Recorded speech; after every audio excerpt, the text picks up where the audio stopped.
I'm Tyler Walker, 35 years old, and I've been hiding a secret from my ex-wife. Despite making $1.5 million annually, I lived in a modest apartment and drove an average car. She never knew my true worth.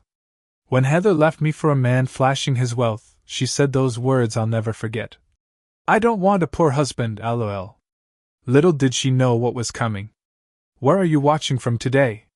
Drop your location in the comments, hit that like button, and subscribe to see how this story unfolds. Growing up in Chicago's Wicker Park neighborhood, I wasn't born with a silver spoon in my mouth. My parents, Michael and Janet Walker, worked tirelessly to provide a comfortable middle-class life for me and my younger sister. Dad managed a local hardware store while Mom taught second grade at the elementary school down the street. They weren't wealthy by any measure, but they taught me something far more valuable than money: the importance of hard work, integrity, and financial responsibility. Never spend what you haven't earned, my father would tell me as he helped me count my paper route money each Sunday evening.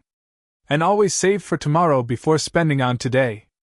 These lessons stuck with me throughout my childhood and teenage years.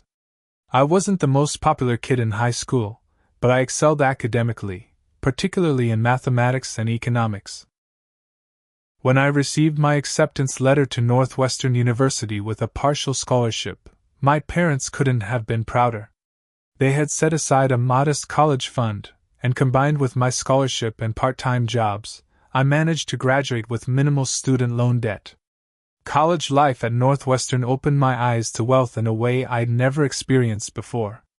Many of my classmates drove luxury cars and wore designer clothes. They talked about summer homes and international vacations as if everyone had them. I felt out of place sometimes, but I remained grounded in my parents' teachings. Instead of trying to keep up with appearances, I focused on my finance degree and secured internships that would build my resume. My first job after graduation was at a small investment firm in downtown Chicago. The starting salary was decent but nothing extraordinary. I lived in a tiny studio apartment, ate ramen noodles more often than I'd like to admit, and put every spare penny into investments. While my college friends were buying their first luxury watches and taking exotic vacations, I was living frugally and studying investment strategies late into the night. The first few years were challenging. I made some investment mistakes, learned hard lessons, and sometimes questioned my chosen path. But by 28, things began to change. A few strategic investments paid off handsomely, and I developed an algorithm for predicting certain market trends that caught the attention of senior management. I was promoted twice in 3 years, and my income started to climb substantially. Then, at 30, I took the biggest risk of my career. I left the security of my job to start my own investment firm, Walker Financial Strategies. The first year was terrifying. I worked 18-hour days, took meetings with anyone willing to listen, and stretched my savings dangerously thin. But by the end of year 2, I had secured several major clients who trusted my approach. My company grew rapidly, and by 32, I was earning well into 7 figures annually. That's when I met Heather Barnes. It was a rainy Tuesday afternoon at Intelligentsia Coffee on Broadway. I'd stopped in to grab a cup before a client meeting, and she was sitting alone, reading a fashion magazine. She was stunning, long auburn hair, green eyes, and a smile that made my heart skip. When she accidentally spilled her latte on my briefcase, it gave me the perfect excuse to strike up a conversation. Heather worked as a marketing executive at a cosmetics company. She was smart, ambitious, and had a wicked sense of humor. Our first date turned into 3 hours of non-stop conversation, and I found myself completely captivated. We shared similar tastes in music, movies, and food. She laughed at my terrible jokes. For the first time in my life, I was falling hard and fast. One thing became clear early in our relationship: Heather appreciated the finer things in life. She commented on designer handbags, talked about exclusive restaurants, and dreamed aloud about vacations to Santorini and the Maldives. This wasn't necessarily a problem. She worked hard for her money and could spend it how she chose, but it did make me pause. I had been living modestly for so long that it had become second nature. Despite my growing wealth, I still lived in a comfortable but ordinary apartment, drove a practical Honda Accord, and didn't flaunt designer labels. It wasn't because I couldn't afford luxury. It was because I'd seen how wealth could change people. I'd witnessed colleagues become arrogant and entitled as their bank accounts grew. I didn't want money to define me or my relationships. So I made a decision that would later prove fateful. I didn't disclose the full extent of my financial success to Heather. I told her I ran a small investment business that was doing okay. When she asked about specifics, I gave vague answers that implied I made a comfortable living but nothing exceptional. I wanted to be certain she loved me for who I was, not what I owned. Looking back, I can see there were warning signs I chose to ignore. When I suggested a hiking trip for our 3-month anniversary instead of a weekend at an expensive resort, Heather seemed disappointed. When I gave her a thoughtfully chosen book for her birthday rather than jewelry, her thanks seemed forced. And when I suggested moving in together to my apartment rather than upgrading to a luxury condo, she hesitated before agreeing. But love has a way of blinding us to the obvious. I was head over heels for Heather, and I convinced myself that our connection transcended material concerns. Besides, I rationalized, someday I would reveal my true financial situation, and we would laugh about my unnecessary secrecy. Little did I know how wrong I would be. Our wedding was a compromise between my preference for simplicity and Heather's desire for elegance. We held the ceremony at a charming vineyard outside Chicago, with about 100 guests in attendance. I secretly paid for most of it, though Heather believed her parents had contributed the majority of the funds. It was worth every penny to see her radiant smile as we exchanged vows under a canopy of twinkling lights. That spring evening, surrounded by friends and family, I truly believed we were beginning a lifetime of happiness together. The first year of marriage was blissful. We settled into a comfortable rhythm in my apartment, which Heather had redecorated to suit her taste. We enjoyed weekend brunches, movie nights, and occasional trips to nearby Michigan or Wisconsin. Heather continued her marketing career, and I maintained the charade of running a modestly successful investment firm. If she noticed that we never seemed stressed about money despite living within what she perceived as limited means, she didn't mention it. It was during our second year of marriage that the cracks began to appear. The first indication came when Heather's college friend Vanessa visited from Los Angeles.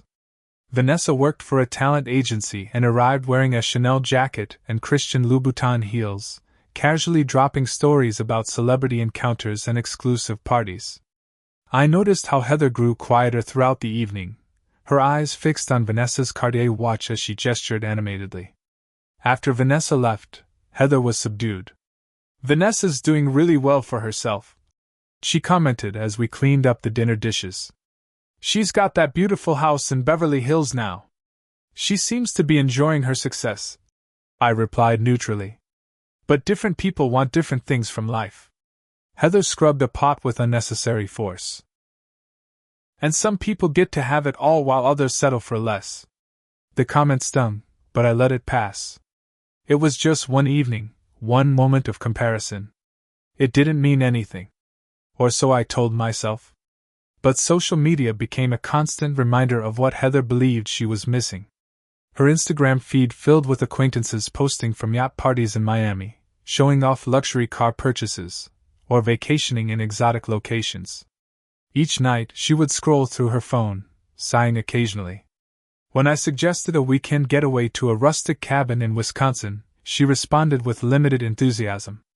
"Wouldn't it be amazing to go to Paris instead?" she asked, showing me a former classmate's photos in front of the Eiffel Tower. "Lindsay and her husband go to Europe every summer.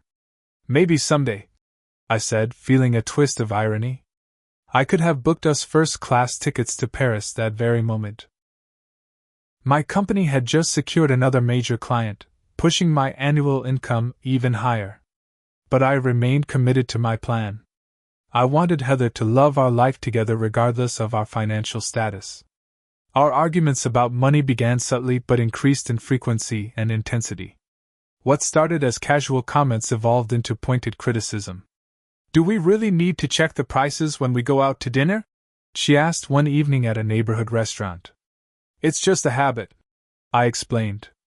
"My parents always taught me to be mindful of spending." "But it's embarrassing," she insisted. "James and Melissa never worry about the bill when we go out with them." I didn't point out that James and Melissa were constantly complaining about their credit card debt. As summer turned to fall, Heather's dissatisfaction grew more pronounced. She began spending more time with a new social circle, colleagues from her company and their partners, all of whom seemed to live more extravagant lifestyles than we did. There were countless girls' nights out at trendy restaurants, and weekend shopping trips I wasn't invited to join. Our conversations grew shorter, our intimate moments fewer. In November, Heather's company hosted a holiday gala at the Peninsula, Chicago. I rented a tuxedo for the occasion and thought Heather looked breathtaking in her red silk dress. But throughout the evening, I noticed her gaze drifting around the opulent ballroom, taking in the wealthy executives and their seemingly perfect partners. She barely introduced me to her colleagues, and when she did, she quickly moved on as if embarrassed. It was at this event that I first met Richard Maxwell. Tall, tan, and impeccably dressed in what I recognized as a bespoke suit, he was the newly appointed chief marketing officer at a rival cosmetics company. His handshake was too firm, his smile too practiced, but I nodded politely as Heather introduced us with unusual animation in her voice. "Richard just moved here from New York," she explained. "He's buying a penthouse in River North." "Welcome to Chicago," I said. "It's a great city. It's certainly more affordable than Manhattan." Richard replied with a laugh that suggested he found this to be a drawback rather than a benefit. "But the view of the lake from my new place almost makes up for it." I noticed how Heather laughed a bit too enthusiastically at his joke, how her hand lingered on his arm a moment too long. But I dismissed the uneasiness I felt. She was networking, that was all. It was important for her career. In the weeks that followed, Richard's name appeared in Heather's conversations with increasing frequency. Richard had recommended an exclusive new restaurant. Richard had connections at a members-only club. Richard thought Heather would be perfect for a new position opening up at his company. The text messages began in December. I didn't mean to see them. I wasn't the type to check my wife's phone. But one evening as we were watching a movie, her phone buzzed repeatedly on the coffee table. When she went to the kitchen for a drink, I glanced down and saw multiple notifications from Richard M. My stomach tightened, but I said nothing when she returned. The night she stayed out until 3 in the morning was the turning point. Heather had told me she was attending a work event that would run late, but when midnight came and went with no word from her, I grew concerned. My calls went straight to voicemail. At 2:30, I was about to call hospitals when I heard her key in the lock. She entered unsteadily, the scent of expensive whiskey on her breath. Her lipstick was smudged, her hair disheveled. "Where have you been?" I asked, my voice tight with worry and something else I wasn't ready to name. "I've been calling you for hours." "Just out with friends from work," she replied, avoiding my eyes. My phone died. "Which friends?" I pressed. She shrugged, kicking off her heels. "Just people from the office. You wouldn't know them." But as she headed to the bathroom, her phone fell from her purse. When I picked it up, I saw a text message preview on the screen. "Had an amazing time tonight. Can't wait to see you again. R." That night, as Heather slept beside me, I stared at the ceiling and acknowledged what I had been avoiding for months. My marriage was in serious trouble. January brought bitter cold to Chicago and an even colder reality to my marriage. Heather and I were living parallel lives under the same roof. Our conversations were limited to household logistics, our intimacy non-existent.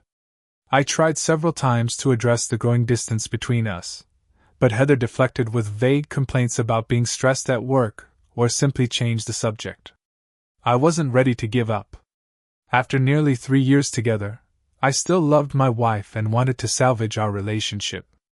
Perhaps, I thought, I had been wrong to hide my financial success. Maybe it was time to reveal the truth and show Heather that we could have the lifestyle she clearly desired. I planned a special evening for Valentine's Day. I made reservations at Alinea, one of Chicago's most exclusive restaurants, and prepared to finally tell Heather everything. I would explain my reasons for the deception and promise complete transparency moving forward. I even considered suggesting we look for a new home together, something that would reflect our true financial status. But Heather texted me that afternoon saying she needed to work late and wouldn't be home until after dinner. Disappointed but understanding, I canceled the reservation and decided to wait up for her. Maybe we could still talk when she got home. At 8:30 that evening, feeling restless, I decided to pick up takeout from our favorite Thai restaurant.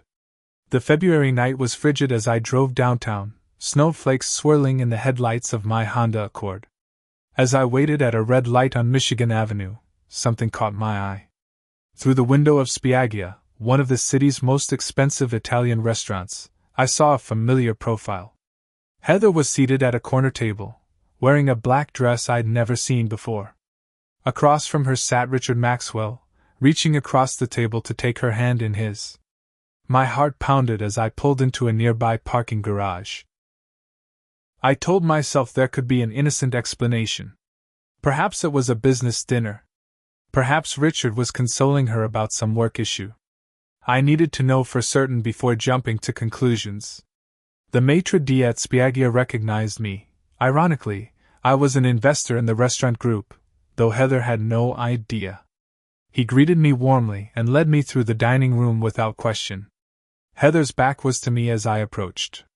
Richard saw me first, his expression shifting from surprise to something resembling smugness. Heather turned, and the color drained from her face. "Tyler," she stammered. "What are you doing here?" "I could ask you the same thing," I replied, my voice steadier than I felt. "I thought you were working late."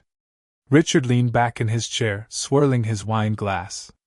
"Heather and I were just discussing a potential opportunity at my company," he said smoothly.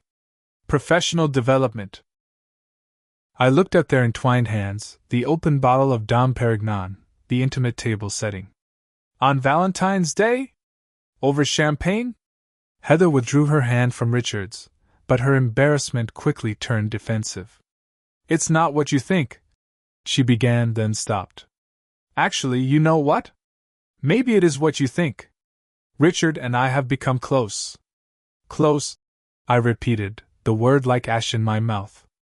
"Tyler, be realistic," she continued, her voice taking on an edge I'd never heard before. "We want different things in life. You're content with mediocrity, with pinching pennies and living small. I want more." Richard smirked, adjusting his platinum cufflinks. "I think what Heather is trying to say is that she deserves someone who can provide the lifestyle she aspires to." Something inside me snapped at his condescension. "And you think that's you?" "I know it's me," he replied. "My bonus last quarter was more than you probably make in a year." I could have told him then. I could have revealed that his impressive bonus wouldn't cover what I spent on investment research each month. But what would be the point? The woman I loved was looking at me with something between pity and contempt. "Heather," I said quietly, "is this really what matters to you? What someone can buy you?" She looked away, then back at me with cold determination.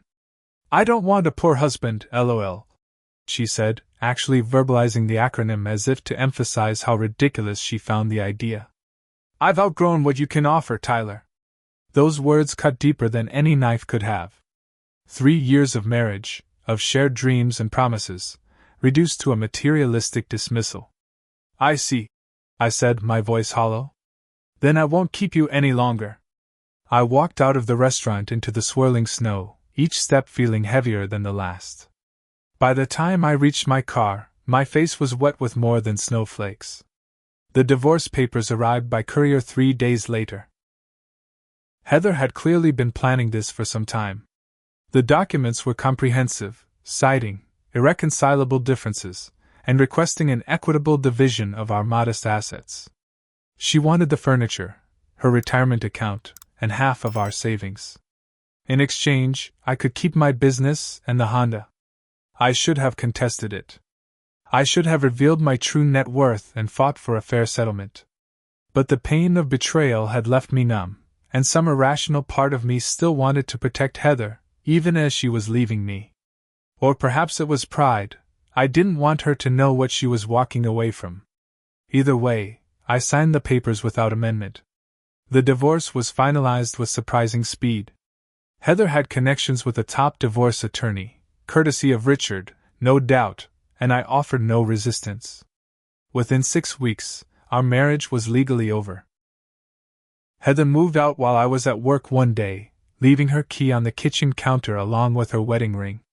I threw myself into my business, working 14-hour days to avoid coming home to the empty apartment.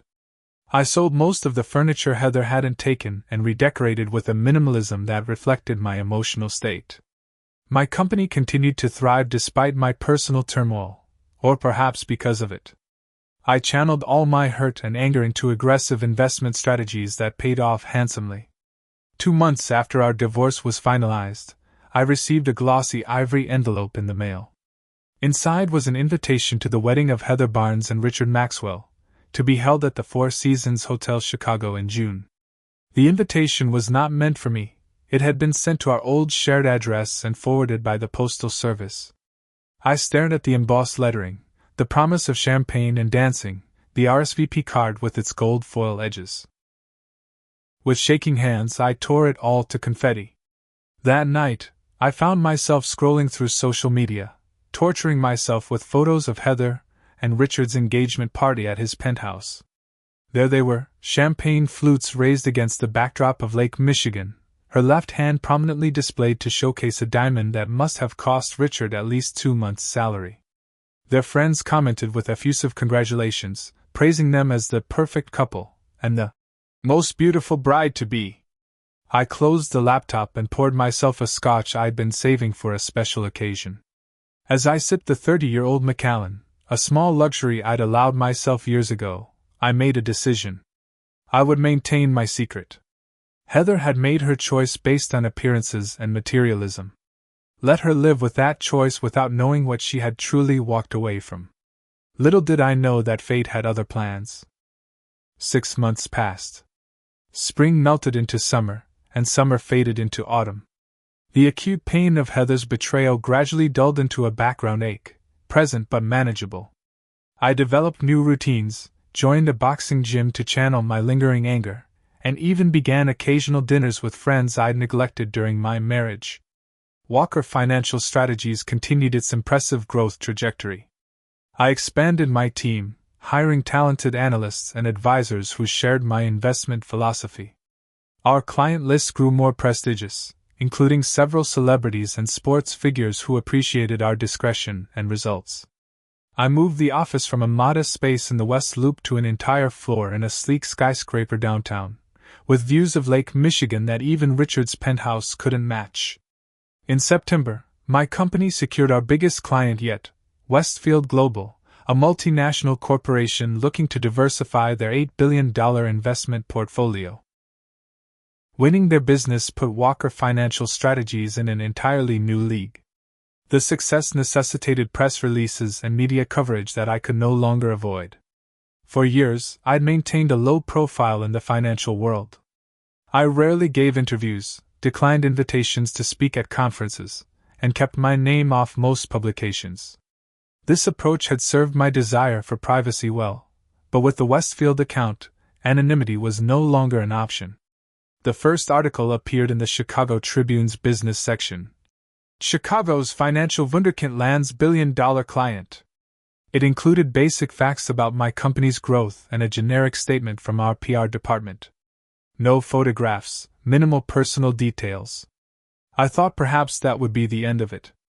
Then Bloomberg picked up the story, focusing on the innovative investment algorithm I'd developed. The Wall Street Journal followed with a more in-depth profile. The Quiet Revolution of Walker Financial Strategies. The article detailed our firm's meteoric rise and estimated annual revenue, speculating about my personal net worth in a sidebar. The crowning piece came from Forbes, who requested an interview for their Entrepreneurs to Watch feature.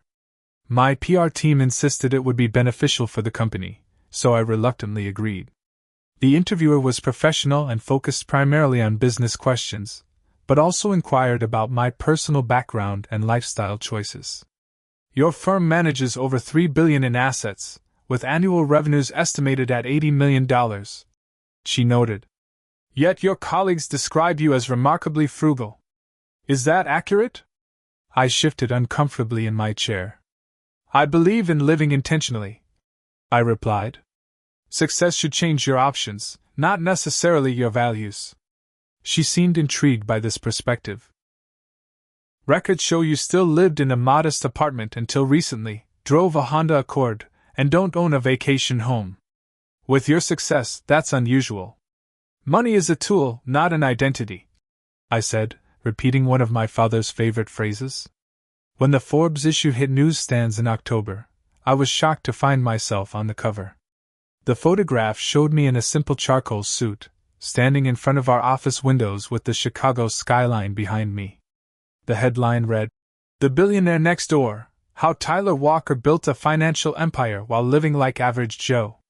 The article detailed my journey from Northwestern graduate to financial innovator, emphasizing my choice to live below my means despite an estimated annual income of $1.5 million. It mentioned my recent purchase of a penthouse in Lincoln Park, my one concession to increased wealth, but focused on my philosophy of separating net worth from self-worth. The morning the magazine was published, my phone exploded with notifications. Colleagues offered congratulations. Old college friends expressed amazement. Even my parents called from their retirement community in Arizona, my father laughing about seeing his son on the magazine rack at the grocery store. Among the dozens of messages was a text from a number I still recognized, despite having deleted the contact months ago. "We need to talk. Please. Heather." I stared at the message for a long time before setting my phone face down on my desk. Whatever she wanted could wait. I had meetings scheduled all day, including a dinner with potential investors from Singapore.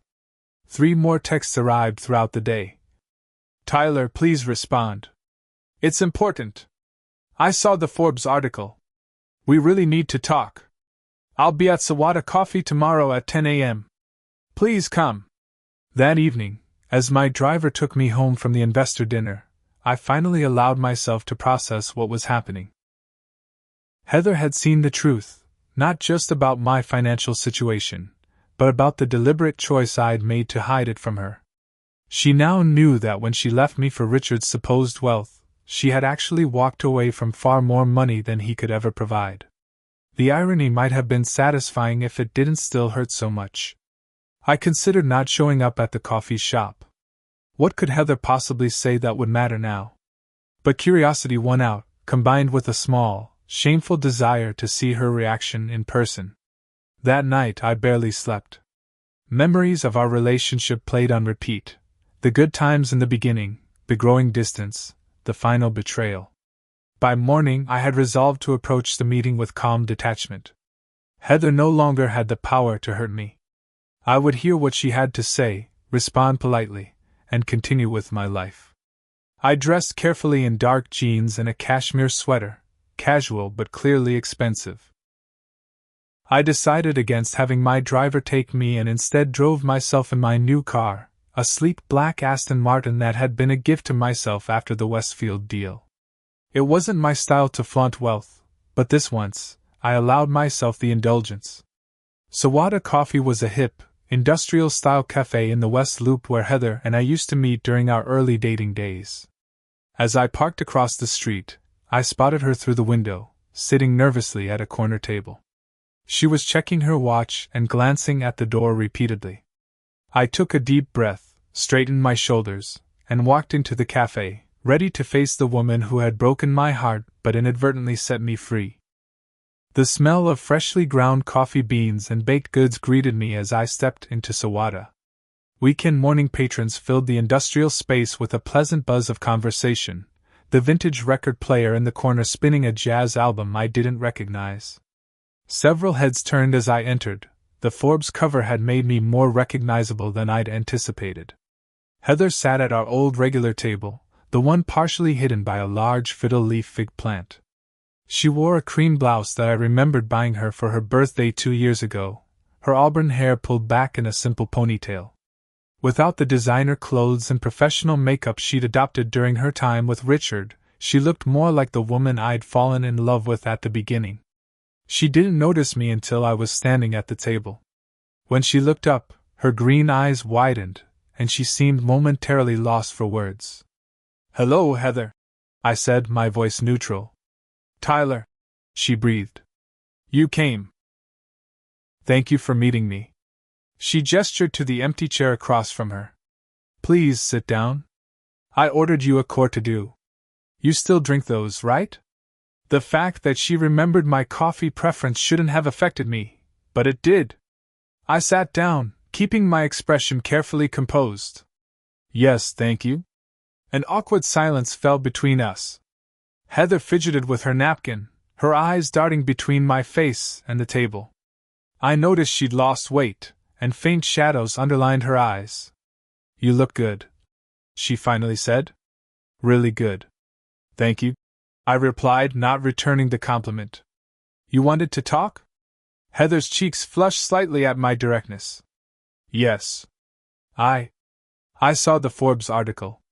Congratulations on your success. The cover photo was very handsome. Is that what you wanted to discuss? My photo shoot techniques?" She winced at my tone. "No, of course not. Tyler, why didn't you tell me? About your company, about the money?" I took a sip of the cortado the barista had just delivered, using the moment to gather my thoughts. Would it have mattered? Of course it would have mattered, she exclaimed, then lowered her voice when nearby patrons glanced our way. "Do you know what I've been going through? The humiliation of finding out my ex-husband is actually a financial genius worth millions? Everyone I know saw that article. My parents called me asking if I'd lost my mind.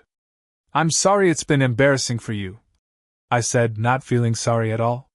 "But that doesn't answer my question. Would knowing about my wealth have changed how you felt about me? About us?" Heather looked down at her hands. "That's not fair. Isn't it?" I leaned forward slightly. "You told me quite clearly that you didn't want a poor husband. Your exact words, if I recall correctly. Complete with a verbal LOL for emphasis." She flinched. "I was upset that night. I didn't mean it the way it sounded." "How else could you have meant it?" Heather pushed her hair back in a gesture of frustration I recognized from our arguments. "You don't understand what it was like, Tyler.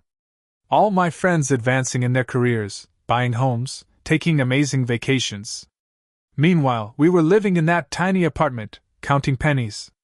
I felt stuck. So you decided Richard was your ticket to the life you wanted. It wasn't like that," she protested, but her eyes slid away from mine. "Richard and I connected. He understood my ambitions. And he had a penthouse," I added. "Don't forget the penthouse." Heather's shoulders slumped. "Okay, yes, I was impressed by his lifestyle. I'm not proud of it, but I'm trying to be honest here." I nodded, waiting for her to continue. "The thing is," she said, her voice growing quieter, "it hasn't been what I expected. Richard isn't who I thought he was. Problems in paradise already?" I couldn't keep the edge from my voice. Heather twisted her wedding ring, a different one than she'd worn during our marriage, I noticed. Larger, more ostentatious. "Richard's company is struggling. There have been layoffs, and his position isn't as secure as he claimed. The penthouse is mortgaged to the hilt. The cars are leased. We're barely keeping up with appearances." "I'm sorry to hear that," I said, and despite everything, I meant it. Heather looked genuinely distressed. "There's more," she continued, her voice wavering. "Richard is deeply in debt. Gambling debts, mostly. He hid it from me until after the wedding. We've had to sell most of the wedding gifts just to pay off some of his creditors." I absorbed this information silently. Part of me felt a vindictive satisfaction, but another part remembered the woman I had once loved enough to marry. "That sounds challenging," I finally said. But I'm not sure why you're telling me this. Heather reached across the table, her fingers stopping just short of touching mine. Because I made a terrible mistake, Tyler. I threw away something real and valuable for something that turned out to be fake. Seeing that Forbes article made me realize what a fool I've been. Heather. No, please let me finish, she interrupted. I'm not asking for anything. I just needed you to know that I regret what I did. I regret how I treated you. And I'm sorry. I studied her face, searching for signs of manipulation or insincerity.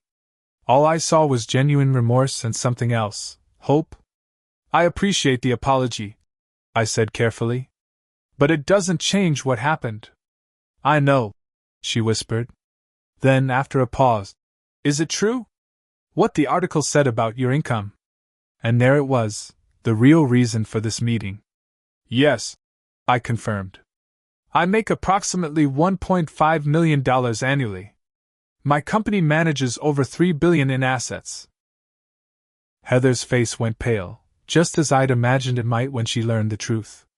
All that time, when we were pinching pennies, looking for sales, staying in budget hotels on vacation. We could have been flying private to Bora Bora. I finished for her. Yes. Why? She asked, genuine confusion in her eyes. Why live like that when you didn't have to? I considered how to explain a philosophy that had guided me for years. I grew up understanding that money doesn't define value. My parents taught me that wealth can corrupt character if you let it. I wanted to succeed without changing who I was fundamentally. But why hide it from me? Your wife? Because I wanted to be loved for myself, not my bank account. I met her gaze directly. And based on what happened, it seems my concerns weren't unfounded. Heather flinched as if I'd slapped her. That's not fair. You never gave me the chance to prove I could love you regardless of money. Didn't I? I countered. I gave you my heart, my time, my commitment. All without the trappings of wealth. And when someone with seemingly more money came along, you left. Tears welled in her eyes. I made a mistake, Tyler. A terrible, stupid mistake that I regret every day. I remained silent, uncertain how to respond to her raw emotion. Richard and I, she continued, wiping at her eyes, we're not going to make it. The marriage was a mistake from the beginning. I've already spoken to a lawyer. My eyebrows rose involuntarily. You're getting another divorce? After 6 months? She nodded miserably. I know how it looks. Believe me, my parents haven't held back their opinions. But I can't stay in a marriage built on lies. The irony of her statement wasn't lost on me. Like our marriage wasn't? That was different, she insisted. You concealed your wealth, but you were always honest about who you were as a person. Richard presented himself as something he's not entirely. I sighed, feeling suddenly tired. What do you want from me, Heather? Why are we having this conversation? She took a deep breath, as if gathering courage. I was hoping maybe, once things are finalized with Richard, we could try again. Start fresh, with complete honesty this time? The question hung in the air between us, unexpected and complicated. 6 months ago, I might have given anything to hear those words. Now, I wasn't so sure. I don't think that would be wise, I said gently. Too much has happened. But you still have feelings for me, she pressed. I can see it in your eyes. What you're seeing is the memory of feelings, I corrected her. We had something real once. But you broke that, Heather. And some things, once broken, can't be repaired. Fresh tears spilled down her cheeks. I understand, she whispered. I just hoped. I know, I said, softening slightly. And I'm sorry it worked out this way. For both our sakes. I glanced at my watch. I should go. I have appointments this afternoon. As I stood to leave, Heather looked up at me with reddened eyes. Are you seeing anyone? She asked, her voice small. The question surprised me. That's not really your business anymore, I replied, then relented at her crestfallen expression. But no, I'm not. I've been focused on other things. She nodded, a glimmer of hope returning to her face. Maybe someday, when enough time has passed. I didn't answer directly. Take care of yourself, Heather. I mean that. As I walked out of the coffee shop into the bright October morning, I felt lighter somehow. The confrontation I had been dreading had actually provided a kind of closure. Heather had made her choice based on appearances and materialism, and now she was living with the consequences. There was no pleasure in her unhappiness, but there was a certain justice to it that helped heal my lingering wounds. Driving home in my Aston Martin, I realized that while I might have lost a wife who valued wealth over character, I had gained something more valuable: clarity about who I was and what truly mattered to me. And that, unlike money, was something no one could take away. In the weeks following my coffee shop meeting with Heather, my phone buzzed regularly with her text messages. They started innocuously enough: articles she thought might interest me, memories of good times we'd shared, questions about my day. I responded politely but briefly, maintaining firm boundaries.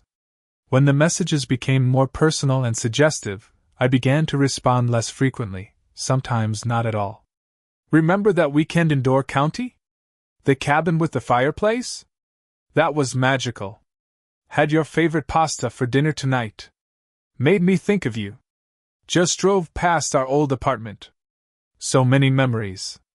I understood what she was doing, trying to rebuild a connection, to remind me of our history together. Part of me was tempted, I admit. Despite everything, there had been genuine love between us once. But another part recognized that going backward would be a mistake. Heather had revealed something fundamental about her character when she left, and no amount of reminiscing could erase that knowledge. November brought an unexpected development. My executive assistant, Julia, forwarded me an email with a raised eyebrow. You might want to see this, she said, leaning against my office doorway. Someone interesting applied for our marketing director position. I scanned the email and felt a jolt of surprise. Heather Barnes Maxwell had submitted her resume for a role at Walker Financial Strategies. The application included a cover letter emphasizing her experience in luxury brand marketing and her desire to join a company with strong values and visionary leadership. Did she know it was your company when she applied? Julia asked. I shook my head. The job posting would have shown our company name, but she might have assumed it was a different Walker. It's not an uncommon surname. Want me to reject it automatically? I considered this. The professional thing would be to recuse myself from the hiring process entirely due to our personal history. But another idea began to form, not from a place of vengeance, but from a desire for Heather to experience the consequences of her choices fully. No, I decided. Process her application normally. Have the HR team review it based solely on qualifications. If she makes it to interviews, assign Thompson to handle it. I'll stay completely out of the process. Julia looked surprised. You'd be okay with her working here? I didn't say that. I clarified. I said let her application be judged fairly. If she's qualified, she deserves an interview. Whether she gets hired is another matter entirely. The following week, I received word that Heather had advanced to the first round of interviews. Her marketing experience was impressive, and our HR director noted that she presented well on paper. The interview was scheduled for the following Tuesday. On Monday evening, my phone lit up with a text from Heather. Just realized Walker Financial is your company. Why didn't you say something? Is this going to be awkward? I smiled slightly at the multiple exclamation points. Our HR department handles all hiring independently, I replied truthfully. Good luck with your interview. The interview day arrived, and I deliberately scheduled meetings outside the office. I had no desire to run into Heather in the hallway or elevator.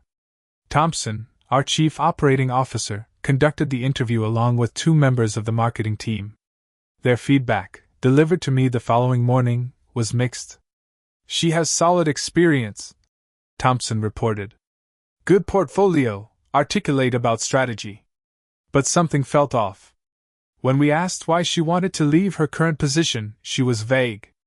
And when we discussed salary expectations, she seemed almost desperate to impress us with how reasonable she could be. I nodded, not surprised. Based on what Heather had told me about Richard's financial troubles, she was likely in need of stable employment. What's your recommendation? On paper, she's qualified. But there were other candidates with better energy and clearer motivations. We're passing. I accepted their decision without comment. That evening, a flurry of text messages arrived from Heather. Did you tell them not to hire me?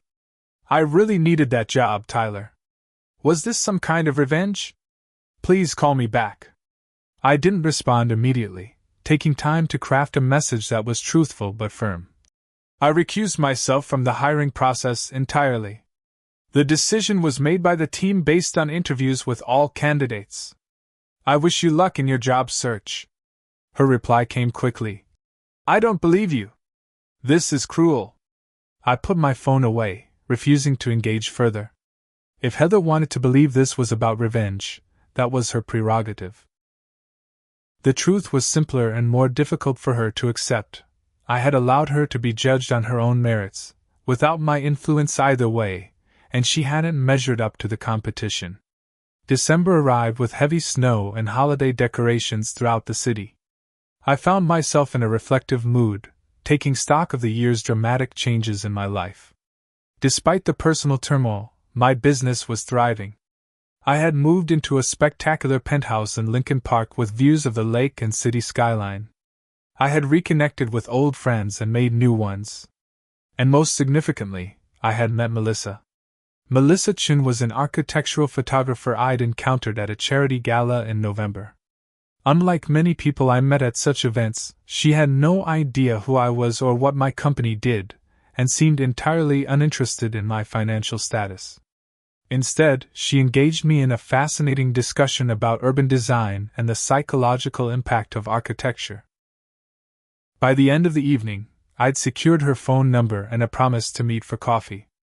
Our first date stretched from coffee into dinner and a long walk along the lakefront despite the cold. Melissa was brilliant, creative, and refreshingly direct. When I finally told her about my work, she listened with genuine interest but no change in her warm demeanor. That sounds challenging and rewarding, she said. But tell me more about that algorithm you mentioned. The technical aspects are fascinating. Over the following weeks, we saw each other regularly, getting to know each other with the cautious optimism of two people who've experienced past disappointments. I was careful not to repeat my mistake with Heather. I was honest about my financial situation early on, though Melissa seemed almost amused by what she called my financial confessional. Money is just a tool, she said over dinner at a neighborhood bistro. It's useful, certainly. But it doesn't define who you are or what you can contribute to the world. Her perspective, so aligned with my own, felt like a breath of fresh air. As Christmas approached, news reached me through mutual acquaintances that Richard's company had indeed laid him off as part of a larger restructuring. The timing was particularly difficult, coming just before the holidays and amid rumors of his financial mismanagement. I felt no joy in his misfortune, only a detached recognition of life's occasional symmetry. More surprising was the news that arrived via certified mail 2 days before Christmas. Heather and Richard were officially divorcing. The documentation had been sent to me because Heather had listed me as a character reference for her financial responsibility, apparently without informing me first. I set the papers aside, declining to involve myself in their proceedings. On Christmas Eve, as I prepared to attend a small dinner party at Melissa's apartment, my doorman called up to announce an unexpected visitor. Heather was in the lobby, asking to see me. Against my better judgment, I agreed to let her come up. She arrived at my door looking nothing like the polished, confident woman who had left me nearly a year before. Her hair was pulled back carelessly, her makeup minimal, her coat showing signs of wear. But what struck me most was the desperation in her eyes. "I'm sorry to show up unannounced," she began, stepping into my foyer and looking around at the spacious penthouse with poorly concealed envy. "But I didn't know where else to go." "What's happened?" I asked, maintaining a safe distance between us. Everything's fallen apart, she said, her voice cracking. Richard lost his job. We lost the penthouse. The divorce is getting ugly. He's claiming I misrepresented my financial situation. She laughed bitterly. As if he didn't do exactly the same thing. I offered her a seat and a glass of water, which she accepted gratefully. I'm sorry you're going through this, I said, and meant it. Despite our history, I took no pleasure in seeing her suffer. The thing is, she continued, clutching the water glass like a lifeline, I have nowhere to go. My parents are traveling in Europe for the holidays. My friends have all taken Richard's side because he's been spreading rumors about me. I'm staying at a cheap hotel, but I can only afford a few more nights. I could see where this was heading. Heather, I'm not asking to get back together, she interrupted quickly. I know that ship has sailed. But I wondered if you might have a spare room, just until I get back on my feet? Or maybe a position at your company? Anything? The request hung in the air between us, fraught with our complicated history. I thought about the woman who had discarded our marriage for the promise of wealth and status. I thought about her cruel dismissal. I don't want a poor husband, lol. And I thought about the texts and calls over recent months, alternating between attempts at reconciliation and accusations of cruelty. But I also thought about the concept of true revenge, not the petty satisfaction of returning hurt for hurt, but the deeper victory of remaining true to one's better nature despite provocation. I can't offer you a place to stay, I said gently. That wouldn't be appropriate, given our history. And I can't create a position for you at my company. That wouldn't be fair to my team or to you. Her face fell, disappointment replacing hope. But, I continued, I can help you in another way. I walked to my desk and wrote out a check for $20,000. Returning to Heather, I handed it to her. This should help you secure an apartment and cover expenses until you find employment. Consider it a loan, if that makes you more comfortable, though I don't expect repayment. Heather stared at the check in disbelief. Why would you do this? After everything? Because it's the right thing to do, I said simply. And because there was a time when I loved you and wanted your happiness. That ended, but I still don't wish suffering on you. Tears filled her eyes. I don't deserve your kindness. This isn't about what you deserve, I replied. It's about who I choose to be. As I escorted her to the door, Heather paused. The woman in those photos on your mantel, is she special to you? I glanced at the framed photograph of Melissa and me at the Art Institute. Yes, I said. She is. Heather nodded, a complex mixture of emotions crossing her face. She's lucky. I hope she knows that.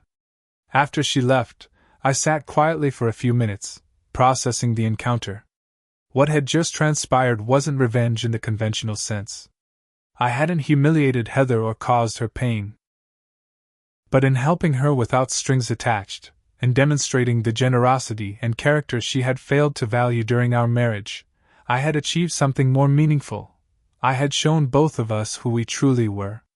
Later that evening, as Melissa and I shared a quiet dinner in her cozy apartment, surrounded by her photographs and the warm glow of candles, I felt a sense of peace I hadn't experienced in years. True revenge, I realized, wasn't about making Heather suffer for her choices. It was about rising above the hurt she had caused and creating a life of authentic happiness and integrity, the very things she had sacrificed in her pursuit of wealth and status.